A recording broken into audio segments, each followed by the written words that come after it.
Hello viewers, আসসালামু আলাইকুম। This is Yahya. অনেক দিন ইচ্ছে ছিল একটি গপ্র আনাবো কিন্তু ফাইনালি আজকে আমি গপ্র আনাতে সক্ষম হয়েছি এবং সেটার জন্য ধন্যবাদ জাকের ভাই অ্যান্ড মারওয়ান ভাই, তারা আমাকে অনেক সহযোগিতা করেছে। আর এই মুহূর্তে গপ্রটি আনবক্সিং করছেন জাকের ভাই। আমরা গপ্রটি এনেছি মূলত মাঝে মধ্যে মোটো ব্লগ দেব অ্যান্ড যখন আমরা কোনো প্রোগ্রামে যাই সেই প্রোগ্রামের বিহাইন্ড দ্য সিন করার জন্য গপ্রটি নিয়েছি। ফাইনালে গপ্রটি আনবক্সিং হয়ে গেছে। এখন আমরা এটা নিয়ে বের হব কোথাও একটু ঘোরার উদ্দেশ্যে অ্যান্ড আমি মারওয়ান ভাই অ্যান্ড জাকের ভাই আমরা ডিসাইড করলাম যে আমরা সুতারকান্দি বর্ডারে যাব। তো এবার আমরা গোলাপগঞ্জ থেকে সুতারকান্দি বর্ডারের উদ্দেশ্যে রওনা হয়ে গেলাম। আস্তে আস্তে আমরা চলে যাব সুতারকান্দি বর্ডারে।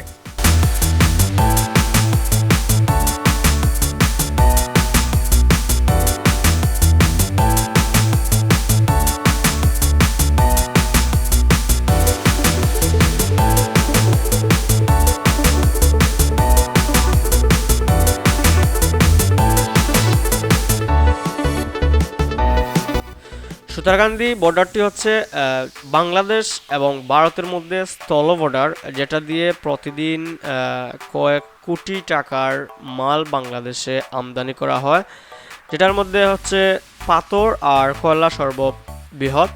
এটা এই দিক দিয়ে চুনা পাথর বা কষ্টি পাথর যে পাথরগুলো আছে সেগুলো এই দিক দিয়েও আসে।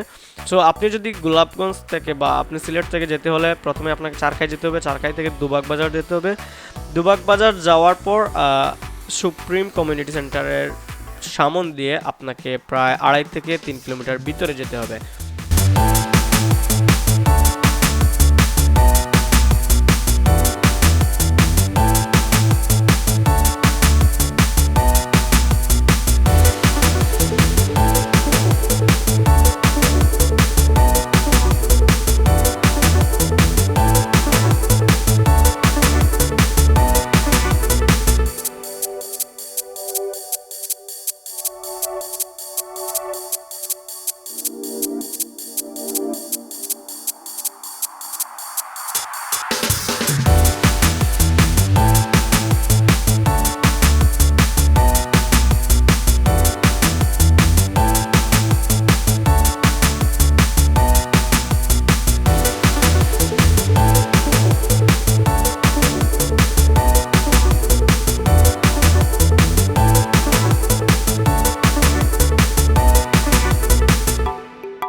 কিন্তু বর্তমান যে রাস্তার বেহাল দশা সেটা আপনারা দেখলেই বুঝতে পারবেন।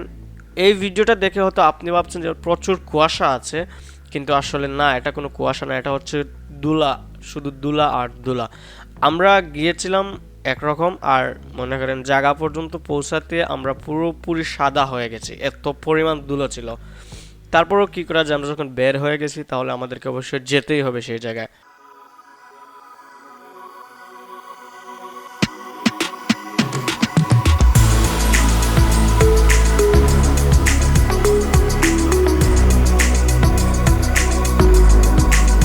সো ফাইনালি আমরা সুতারকান্দিতে চলে এসেছি অ্যান্ড এই হচ্ছে সুতারকান্দির বর্তমান অবস্থা। চারিদিকে শুধু দুলা আর দুলা, এবং হচ্ছে যে এখানে পাথর আসছে।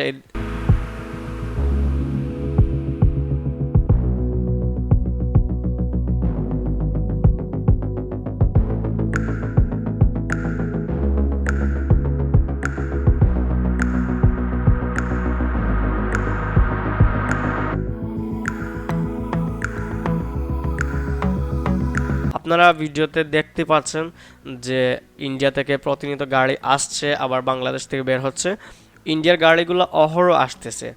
আমরা এখানে বিজিবি ক্যাম্প আছে, কিন্তু বিজিবি ক্যাম্পে আমরা কোনো ভিডিও করতে পারি নাই, কারণ বিজিবির যে সদস্যরা রয়েছে ওরা বাধা দিয়েছে যে বিজিবি ক্যাম্পের কোনো ভিডিও করা যাবে না, বাট আউটসাইড করা যাবে। এর জন্য আমরা শুধু বাংলাদেশে যে গাড়িগুলো আসছে বা বাংলাদেশ থেকে আবার ইন্ডিয়াতে যাচ্ছে সেই গাড়িগুলো ভিডিও করেছি বা সেই লোকেশনটা ভিডিও করেছি।